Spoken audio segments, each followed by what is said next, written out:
దేశవ్యాప్తంగా ఇప్పుడు వినిపిస్తున్న పేరు పూరీ జగన్నాథ ఆలయం. ఆ ఆలయంలో గత 46 ఏళ్లుగా తెరవని పూరీ జగన్నాథుని రత్న భాండాగారంలోని గదుల్లో ఎంతో సంపద ఉందని వస్తున్న వార్తలు ఇప్పుడు నిజమయ్యాయి.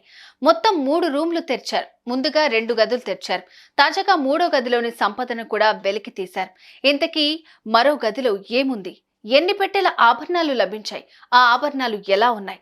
అసలు 46 ఏళ్ల వరకు ఈ రహస్య గదులను ఎందుకు తెరవలేదు? భవిష్యత్ అవసరాలకు వర్తమానపు అవకాశమే ఈశాన్యలో మీరు పెట్టే పెట్టుబడి. ఈశాన్య వెంచర్స్ లో ఇప్పుడే ప్లాట్ బుక్ చేసుకోండి. మీ దగ్గరలోని ఈశాన్యాస్ ప్రాపర్టీ అడ్వైజర్ ను సంప్రదించండి. దేశవ్యాప్తంగా మాత్రమే కాదు, ప్రపంచ వ్యాప్తంగా ఉన్న ఎంతో మంది ఈ తరుణం కోసం ఏళ్లుగా ఎదురు చూస్తున్నారు. ఒకటి కాదు, రెండు కాదు, ఏకంగా 46 ఏళ్ల తర్వాత ఒడిస్సాలోని పూరి జగన్నాథుని రత్న భాండాగారం రహస్య గదిని తెరిచారు. ఆ గదిలో లభించిన సంపద అంతా ఇంత కాదు. ప్రస్తుతానికి భారీ పెట్టెలు, అల్మారాల్లో ఉన్న స్వామివారి ఆభరణాలను తాత్కాలిక స్ట్రాంగ్ రూమ్స్ లో భద్రపరిచారు. కానీ ఏం లభించాయి? అసలు ఆ గదుల్లోకి ఎలా వెళ్లారు? సంపదను ఎలా తీసుకుని వచ్చారు?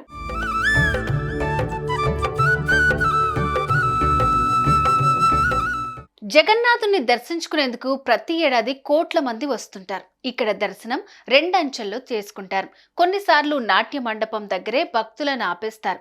మరికొన్నిసార్లు జగన్మోహనం వరకు పంపిస్తారు. ఈ జగన్మోహనం పక్కనే రత్న భాండాగారం ఉంది. అక్కడ 3 గదులు ఉంటాయి. మొదటి గదిలో స్వామివారికి ఎప్పుడూ అలంకరించే, వినియోగించే నగలుంటాయి. ఈ గదిని ఏడాదికి 5 సార్లు తెరిచి ఆభరణాలను స్వామివారికి అలంకరిస్తుంటారు. దీని తాళం బండార్ అధిపతి దగ్గర ఉంటుంది. ఇక 2-3 గదులు మాత్రం గత 46 ఏళ్లుగా తెరవలేదు. ఆఖరిసారిగా 1978లో ఈ గదులను తెరిచారు. అందులో అపార సంపద ఉంది. 70 రోజుల పాటు ఆ సంపదను లెక్కించి ఆ లిస్ట్ ప్రిపేర్ చేశారు. అప్పటి నుంచి 3 ఏళ్లకొకసారి తెరవాలని అనుకున్నారు. కానీ మళ్ళీ తెరవలేదు. అయితే రెండో గది తెరవాలంటే 3 తాళాలు ఉండాలి. అందులో ఓ తాళం గజపతి మహారాజుల దగ్గర, రెండో తాళం బండార్ అధికారి దగ్గర, మూడో తాళం కలెక్టర్ ఆఫీస్లో ఉంటుంది. ఈ 3 తాళాలు ఒకే చోట ఉంచితేనే ఆ గది తెరుచుకుంటుంది. అంతేకాదు, ఈ గది తెరవాలంటే తప్పకుండా ప్రభుత్వ అనుమతి కావాలి. కానీ ఈ గదిని 1978లో ఆఖరిసారిగా తెరిచి ఆ తర్వాత ఎప్పుడూ కూడా తెరవలేదు.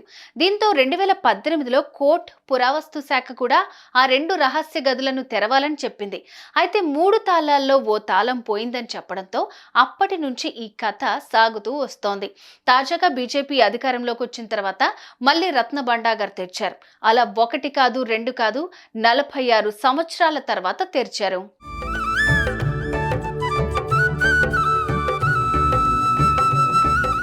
ఒడిశా ప్రభుత్వం జస్టిస్ బిశ్వనాథ్ రథ్ అధ్యక్షతన ఏర్పాటు చేసిన 11 మంది సభ్యుల సమక్షంలో జూలై 18న 9 గంటల 51 నిమిషాలకు గదిని తెరిచారు. సాయంత్రం 5 గంటల 15 నిమిషాల వరకు దశలవారీగా సంపదను స్ట్రాంగ్ రూమ్ కు చేర్చారు. అంతకు ముందే అంటే జూలై 14న రెండో గదిని తెరిచారు. మూడో గదిని కూడా ఆ రోజే తెరుద్దాం అనుకోగా చీకటి పట్టంతో వాయిదా వేశారు. దీంతో జూలై 18న మూడో రహస్య గదిని తెరిచారు. ముందు జాగ్రత్తగా ఆలయం లోపల స్నేక్ హెల్ప్ లైన్, ఓ డ్రాఫ్ట్ జవాన్లను సిద్ధంగా ఉంచారు. హైమాస్ట్ దీపాలు, గ్యాస్ కట్టర్లు, ఆక్సిజన్ సిలిండర్లు తీసుకెళ్లినా వాటి అవసరం రాలేదు.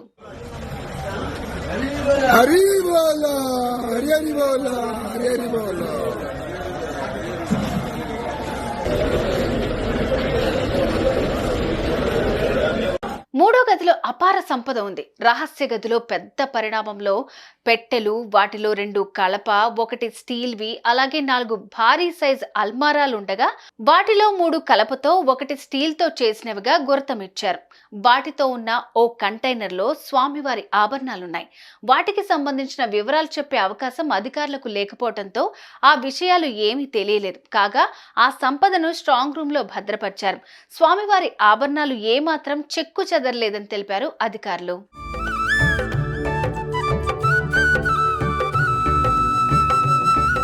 ఇక సొరంగ మార్గం కూడా ఉంది అనే వార్తలపై కూడా క్లారిటీ ఇచ్చారు అధికారులు. రహస్య గది నుంచి సొరంగ మార్గం ఉందన్న అంశాన్ని పరిశీలించలేదని, ప్రభుత్వ మార్గదర్శకాల్లో దీన్ని ప్రస్తావన లేదన్నారు. ప్రస్తుతం రహస్య గదుల్లోని సంపదను మాత్రమే బయటకు తీసుకుని వచ్చామని చెప్పారు. సొరంగ మార్గం గురించి క్లారిటీ రావాలంటే ప్రభుత్వం అనుమతి తప్పనిసరని చెప్పారు. అలానే గదులు తెరిచే సమయంలో ఎలాంటి సర్పాలు, విషకీటకాలు లేవని, సాధారణంగానే గది ఉందని చెప్పుకొచ్చారు.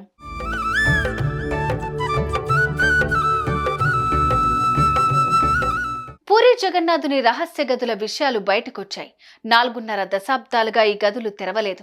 తెరుస్తారు అనే వార్తలు వచ్చినప్పటి నుంచి ఎలాంటి ఆభరణాలు ఉంటాయి, అప్పటి సంపద ఎలా ఉండేది అనేది ఉత్కంఠ ప్రతి ఒక్కరిలో ఉండేది. ఇప్పుడు ఆ గదుల్లో ఏం సంపద గురించి తెలిసినే భక్తులు ఆశ్చర్యానికి గురవుతున్నారు. ప్రజలందరికీ కూడా ఆ ఆభరణాలు చూపిస్తే బాగుండు అని కోరుకుంటున్నారు. సుమన్ టీవీలో మీ పర్సనల్ అండ్ బిజినెస్ ప్రమోషన్స్ కోసం కింది నెంబర్కి కాంటాక్ట్ చేయండి.